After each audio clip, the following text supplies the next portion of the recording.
today from a PvP perspective. In PvE, tanking is what it is. People that are trying to speedrun just typically do it in light. For most dungeons, though, that are like newer, you need to do it in heavy because some of the bosses are a little bit more intensive, and you really want that a tower shield just to keep your allies up. But within PvP, tanking is a lot more interesting because Warhammer isn't strictly this. In PvE, Warhammer is just the best secondary to go for because it has access to taunts and knockdowns, and those combined will just allow you to hold aggro and kind of allow your allies to take less damage because things are knocked down. Within PvP, people actually have a shift key, they can actually dodge things, and because of that, Warhammer typically isn't as good, albeit is still decent as a offhand within like 3v3s and OPR, but is not as competitive as the other choices on this list. So I wanted to talk about like the four variants today that people typically run, and talk about gear setups and what typically people go for with these builds. The first thing to kind of get out of the way before we get into specifics, though, is this tanking setup has changed a lot in the since the past. Onk is now a thing. Onk is like basically mandatory. There is a debate between stand recovery and a protection on this that we'll get into later. That's kind of interesting. Stone form is almost mandatory now. The reason why it's almost mandatory is because there's been an increase to the amount of staggers within the game, and because staggers exist, when you use stone form, you get stagger immunity. That stagger immunity will allow you to keep your aura up, and that aura is the most important part about SNS. If you weren't familiar with like why this is used so much within PvP, this gives 30% old fortify, so this is about 42% damage reduction that you give to all your allies, which is super, super, super strong. This radius has been buffed since the past as a 4-meter radius. It's not strippable or buggable anymore by IGVG, so this is like the most impactful part of your entire kit, and the entire basis behind SNS and PvP is to maximize the uptime of this effect as well as provide other utility to your allies. In terms of the SNS itself, what people typically go, sometimes people go Butcher. If they go Butcher, they'll go for a Whirling Blade setup. If they don't go Butcher, you see something like this a lot, where you go for Shield Rush, you go for Shield Bash, and Reverse Stab. You could go for Leaving Strike, but the tracking's so buggy as a tank that it just doesn't turn out to be helpful. And the reason why Defender's Resolve has been cut as of recent is because Flail's Smite, you're a very common target for Flail, first off. Like, you are like the #1 target for any Flail player, because this is a 45-second cooldown, this is 20-second cooldown, this is a 25-second cooldown, and this is a 20-second cooldown. You just have like very long cooldowns, and you're very stationary. You typically are near a clump fight, so flails like love to hit you, and they love to trip you, and love to kind of knock you down, which is why that stone form has become somewhat mandatory for this class. And because of that, Defender's Resolve effectively is having about a minute to a 3-minute cooldown from with most circumstances, unless you are doing a trick that I like to do on all my characters and run Teardrop as your earring, because you only take a 5 gear score hit, and it turns out to be like a pretty good earring. So that's something that people do a lot now for that class. I still like Reverse Stab because it reduces the cooldowns and allows me to get these up faster, and transferring a debuff is sometimes useful, mostly useful in OPR though.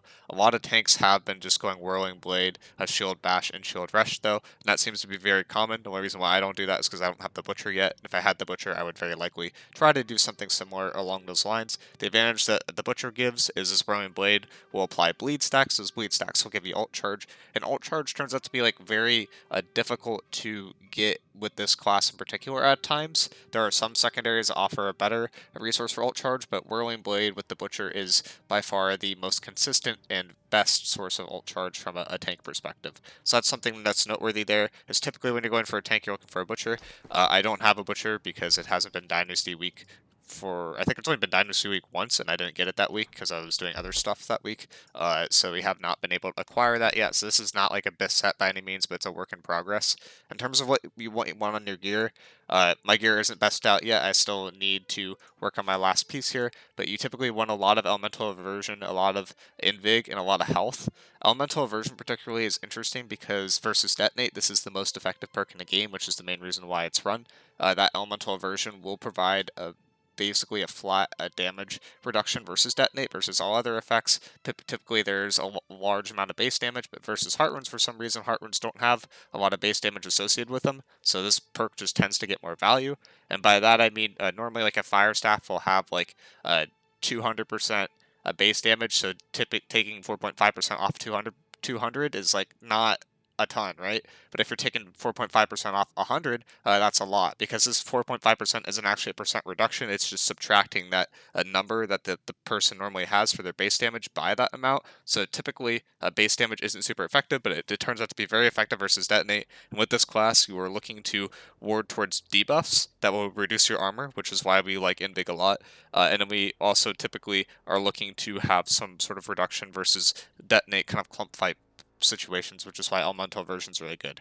Health is very good, and I don't think we need to talk about that much more. It just turns out to be very good for a role that has a ton of con, because that max health is going to be multiplied by the con that you have. So this is like the best role in the game for health to be used on. It's not really debatable. This Invig is somewhat debatable. The elemental version is somewhat debatable, albeit most people agree on elemental version. The Invig, I've seen people go for conditioning instead, which is interesting, but I think the value of Invig, it can't really be overstated. It's just like very good. Like, what kills you within the game, right? Weakens, disease, exhausts, and rends. Like, all of those kill you, and this just reduces the potency of them.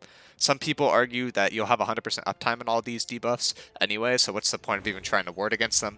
And I can guarantee you do not have 100% uptime on all those debuffs, even within a giant clump fight. And within those giant clump fights, if you're in a war situation, that's when you're going to be hopping a Quen spot anyway. The spot where this Invig really helps is like in those kind of pre-post fight situations, so you don't have to waste a Quen spot before the fight actually occurs. So I 100% stand by that Invig is the best perk for SNS, and some people would disagree with me, but that's what it is. The wall, very, very good. I don't have it upgraded yet because not a lot of people are doing Human Forge recently, but the wall is super, super effective because this chromatic ward. This works versus melee attacks, it works versus ranged. It is base damage reduction, but the SNS has so much base damage reduction along with elemental aversion. You have a passive from the shield. The shield wall that gained 5% base damage reduction. That's a passive that gives it as well. If you look at the actual SNS tree, you get it from elemental resistance that you have. So it's just like you are super, super warded towards elemental from this base damage. So it actually turns out to be a decent build to just build towards base damage reduction. So wall just turns out to be like decent for that. Also, the extra stamina is great. You can see I have 143 stamina here, which is absolutely fantastic. Really helps you a lot within the clump fights, and is something definitely worth going for. Another thing that's kind of interesting with this build is sturdy energy, because when you block a hit when below 30% stam, a 30% stam of 143%, 43 stam is like a much more generous threshold to hit, so it's like a lot easier to actually get this effect off, and then you start either melee attacking or kind of use an ability, and then while that is happening, that stam bar will basically shoot up to full like almost immediately. You can think of this as basically a conditional for nimbles, which is just fantastic because some people still run nimble, and this is just like better for this role in particular because it's just like easy access. There are weapon perks that sometimes you want to. Reverse stab is very nice. I usually put that on my sword. I haven't put a gem in here yet because I have 10k and I'm trying not to go broke, but that's something that's definitely worth going for. In terms of your gems, what you typically want, you want a rune glass gem with a elemental attunement, or an elemental aspect to it. So like the focus is like a really common one. And the reason why you want that is because it will strip off dust effect here, where it's like until you get damage received 12 times. For the major dust, that will be 15 times, and by putting on elemental one, you can help strip those effects without having to worry about the damage too much, because you basically have no damage anyways. So I think that's a really good tech that Chase found out about, and that's a really popular one to go for. Okay, so now let's start talking about secondaries. I guess I should talk about jewelry real quick. Purifying Heart is very good. Hardy is very good. The rest doesn't really matter. Infected is pretty nice if you can get it. And Teardrop is nice. Ankh is nice. Debatable for stam recovery versus protection. Last perk on shield, I would argue that you would want stam recovery. The weird part about shields, especially this one, is you can't put Sturdy Fort on there. But I think fortify effects in general in PvP are just a lot less good. And 1v1, 3v3 OPR fortify is still very, very good. So if you've played those modes, definitely consider running fortify based effects. So fortify shield rush is a good example, where it gives you like 33% fortify for 6 seconds. Absolutely fantastic with an OPR 3v3. Basically anywhere where IGVG doesn't exist. When IGVG starts existing, every fortify effect's value basically goes to null, because they're able to just spam diminishing orbs on you. They're able to spam nullify oblivions on you, and I would not count for any of those effects to last very long. The other noteworthy thing is if you use fortify shield rush on the tower shield, if you swap off to your secondary, it will go away, so that's not great. And this is the other reason why Defender's Resolve has been cut from a lot of tanks kits, and why I've been practicing without it with an OPR and and 3v3 and all of those modes, because IGVG will just strip this 45-second cooldown instantly, and a flail will extend the cooldown. So effectively, if you run Defender's Resolve, you're just never going to be able to cast this ability, which isn't great. I've had instances within wars where it's taken me 3 to 4 minutes just to proc this once, and then it got stripped within 2 seconds. So that's why Defender's Resolve is not run anymore. But I guess noteworthy for people who have not figured that one out yet. So there are like 4 main secondaries that are used within PvP for this class. Let's start talking about those now. You have IGVG. This is by far the most common. I would say if you're a defensive player, which most SNS players are defensive players and aren't looking to actively make space, they're looking to actively hold space for their team, IGVG is a fantastic choice. You have Spear, which is the one that I typically play, but has some downsides. There's Great Sword, which is one that I think Vang plays in NA. I play a little bit. And then there's Flail. Flail is typically only really seen within EU right now. I think it's the weakest one of them all. But I haven't personally tried it out enough with Odo to like have a really firm opinion on that, because Odo will allow you to heal when you're blocking on your SNS while you have your flow out. And then the other nice part about this is the reinforced vitality passive, which will increase your max HP by percentage of physical armor, will work on your secondary weapon, which is very, very nice. But then the weird part about this is if you go for this sort of build, you typically would want more Fortify, because that Fortify will increase your armor rating, and that armor rating as it goes up will give you more HP. So there's like a weird balancing act there where you actually want Fortify with this build, but Fortify turns out to not be as good for PvP because IGVG is just going infinite with Mag Gloves, and it doesn't seem like Mag Gloves is going to be getting nerfed anytime soon. So that's why I typically don't like this Flail and Shield setup, and I just kind of rule that one out right from the start. The other 3 are more interesting. IGVG by far the most common. There's 2 ways to build this. You go for an Ice Pylon tree, which is the one I prefer, and you go for an Ice Storm tree, which is the one that everyone else prefers. The reason why I like the Ice Pylon setup is because Pylon Burst gives you really good ult charge, which this is my final Ice Scout one. I've just been playtesting with this until I can actually roll one with an Inductor, because I have 10k and I'm trying not to burn out all at once. And then Plague Crits. The nice part about this is if you have Plague Crits in your Ice Gauntlet and you have Plague Crits on your sword, the crits from your Ice Pylon will apply while you have your sword out. And the other really cool thing about this that's completely broken is if you hit someone from behind with this Ice Pylon, even if it doesn't crit, it will apply that plague-based effect, which just makes this like basically the most utilitarian setup to go with a Pylon. And the other cool thing about that is Pylon Burst, if it goes off, will also apply that effect. So you have like 2 chances there to apply the effect. It just seems like very, very good. There is like a half-second cooldown between when those effects can be triggered, so I'm not sure if Pylon Burst is 100% like necessary for this setup or not, but that's the idea of why Ice Pylon I think gets more value, is because that plague-based effect, you're able to apply it to pretty consistently. The downside of this is your Ice Pylon is going to get broken a lot, like a lot, and if you don't want to be running to place it off a point, so it's something that's like not going to have a lot of uptime, but the main reason why I think it's useful is I could drop an Ice Shower, put my Ice Pylon down, reduces the cooldown of the Ice Shower, right?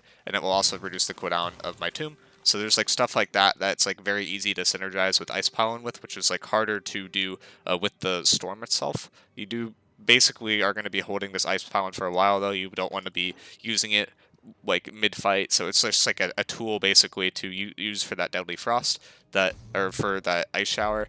In terms of Ice Shower with this build, it's very difficult to get off because you can get staggered during it, and you are like the #1 target for staggering for some reason.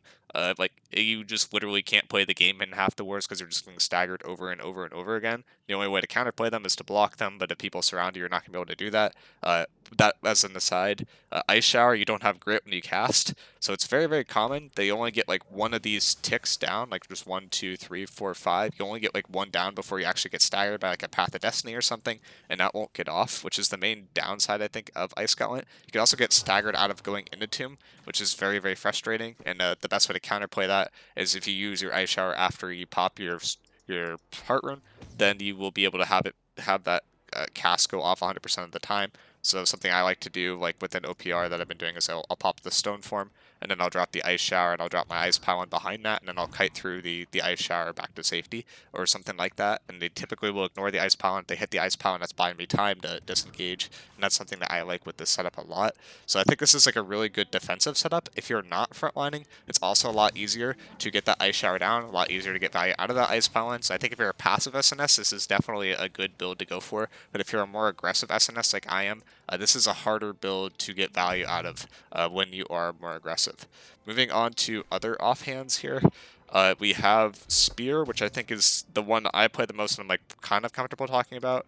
There are a few different ideas with these trees. You can go for a skewer build and try to use this as an escape. In reality, it doesn't really help you escape much more at all. The disadvantage you'll have naturally with the Spear if you use the wall is you can't dodge, so you can't get value out of this aggressive maneuver's passive, which inherently just makes it very difficult to get a ton of value out of Spear, but you still can get some value out of it. The main thing that you have to think about with the Spear itself is like, do you want to go for a Scorpion Sting build and try to pull people in with this Javelin, which is how its cooldown increased and doesn't have grit while you're trying to cast it, so you can get staggered a bunch. So it's like very awkward to play make with this at times, but if you play make with it, it's like really, really big. But that's not like kind of the point of the Spear, which I'll get into in a second, but it's like one thing you have to worry about. And then otherwise, the main reason why you're going for Spear is because of Cyclone. Cyclone will basically give you a full stand bar every time you use it because it gives 25 stand per target hit, and you typically hit a lot of targets. So that's just like basically a full stand bar every single time, very, very consistently. And it just allows you to get tons of value. This last passive is kind of debatable. If you knock people away, you're less likely to get the stam, but also create distance and let you take less damage, so there's a plus and minus there. Sweep turns out to be very, very good because it has grit, and you can cast this while people are going for their Maelstorms, and then you can just put them on the ground and mitigate all that damage, because Maelstrom has grit during its windup, but doesn't have grit when it's actually going off, so it's a very easy time to go for it, as well as when people are going for grab, but usually if they're going for grab, they're not on top of you, so I find it easiest to hit people during this Maelstrom animation. If they're going for a Maelstrom, you can't throw a jab into them because it will just get eaten, so that's why you have to go for Sweep to counter that specific setup, but Sweep and Cyclone make this very, very good, and Jab's just like a nice niche little playmaking ability. You can get a decent amount of kills, especially within an OPR or 3v3, by hitting people who are trying to disengage, but within war that's much harder because you're much more likely to get staggered. So you find yourself holding this Jab a lot, so that cooldown like nerf doesn't feel as bad as you would think, because you find yourself like not using it off cooldown anyway. But when you do hit one of these jabs, you absolutely can 100-0 people, and it's like very, very effective. Another nice little combo that you can do with this is you can go for a stun with Shield Bash, and then you can sweep them, and then that itself will get people in a pretty low position that, because people usually be hitting them during that, they'll spam dodges to get away. You follow up with a jab. When you hit the jab, you can walk in front of them, and then you can Cyclone with the strong momentum and push them back a bit, and that's like almost always a guaranteed kill from what I've seen. But that's mostly like an OPR, like smaller scale play that makes this very, very effective, and overall, a Spear is like better, I would say, for people who trust their team more. You need to have people that like support this build, but I think given the right circumstances, this is like more carry potential than the IGVG if you're a more aggressive player. But if you're a more passive player, the IGVG I think still outshines it a little bit, because this will have better sources of ult charge with the Ice Pylon or with the Ice Storm, whichever tree you decide to go for. And then versus the Spear typically doesn't get as much ult charge because you're not really getting bleeds off except for Coup de Grace, and you're not really AoEing with this class. And in general, mage weapons tend to get ult charge faster. The main way that you're going to be getting ult charge is by blocking, and the nice part about Spear is you can actually frontal or take a lot of that block damage, because then you can go for a Cyclone, get that full stam bar, and then you can block again. So that's like your main way of getting ult with this build, versus typically with most builds, you want to protect your stam bar, so you're usually eating damage to your HP bar, trusting your healer to heal you, and protecting that stam bar at all cost. With Spear, it kind of flips at times, so that's the only weird part about that build in particular. Moving on to Greatsword, this is one I used to play a lot before this patch and have not played a lot since.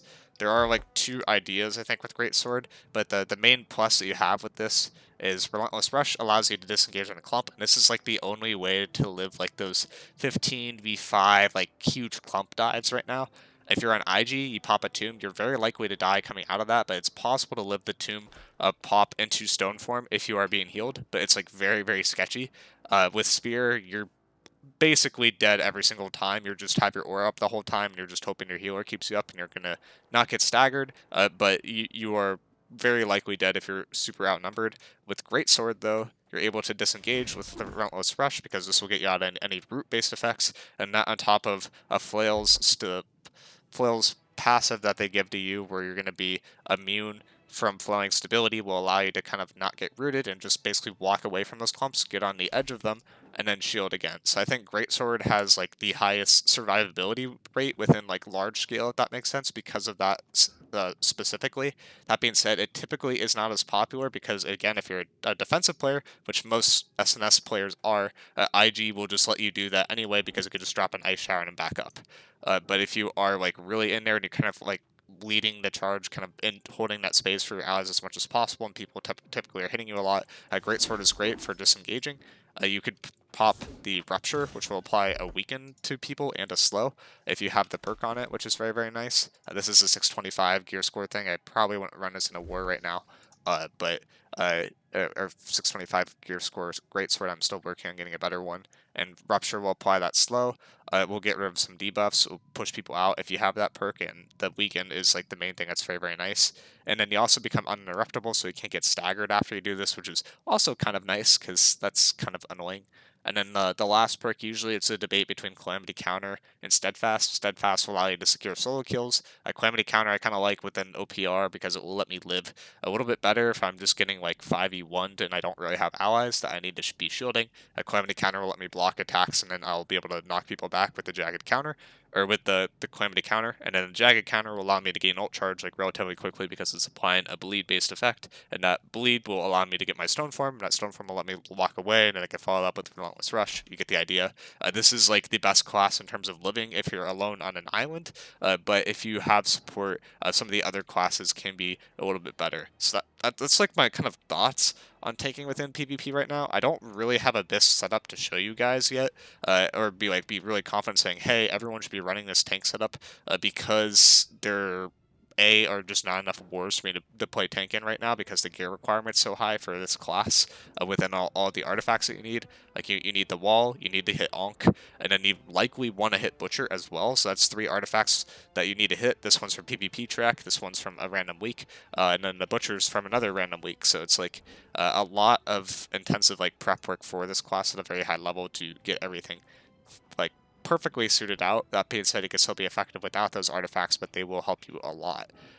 Let me know if you guys have any thoughts on like specific SNS stuff, but the main tech within this class is you want to be juggling your stand bar and your health bar a lot while maintaining the shield uptime, so sometimes you want to block attacks while you're above 50% HP, and then sometimes you want to be eating damage to your health bar. When I get below that 50% HP, stand recovery will block, or will proc. I'll usually block attacks for a little bit until I get healed, and then I'll go back to blocking at the backside. If stuff's happening really fast, sometimes you just have to block with the backside, trust that your healer is going to keep you up and that your shield stamina won't completely go down, because the problem with the wall is if your stam bar goes down, you're going to have to wait a bit, right? Because you have 143 stam, and then this will only give you 105 stam. So that is a downside of the wall, in that specific circumstance. So like in a very big clump fight, usually you just want to be holding your back. When you get hit below HP, 50% HP, you're likely getting hit from the front anyway, even if you're trying not to. That stand bar will go back up all the way, and you'll be able to maximize your uptime on this aura, and you just have to trust your teammates to get you out in those situations. It is a class that does require a lot of team play, I find. If you don't have Great Axe Warhammers that are playing next to you, this class is a lot harder to get value out of, because they can't like use a shockwave to kind of let you get out and live from certain situations, and you absolutely need that at times. So it's like something that I don't see as many people do, but definitely happens within dropouts a lot. It does not happen as much as on other servers that I have seen, and it definitely allows your SNS to kind of play more aggro, make more plays, and just overall get more impact within the war. With that being said, if you guys have any questions, let me know. I'm sorry I don't have like a complete bist out build yet, but I've seen a lot of like debate within this class. I wanted to get my thoughts out on different subclasses that I think are viable. And overall, I would just say, when in doubt, just go the IGVG spec. It's relatively easy to play, and it will get a decent amount of value. But there are a lot of variants if you want to try other variants, and you could have a lot of fun with this class, even though you are kind of the brunt of taking a bunch of damage, you are able to make plays at times, and like those circumstances where you're living like 10v1 are always very, very fun, and you're able to kind of do things that no other class is able to do and live situations that no other class is able to live while providing a lot of utility to your allies from this like basically HP boost from this aura. So let me know what you guys think, and I'll see you in the next video.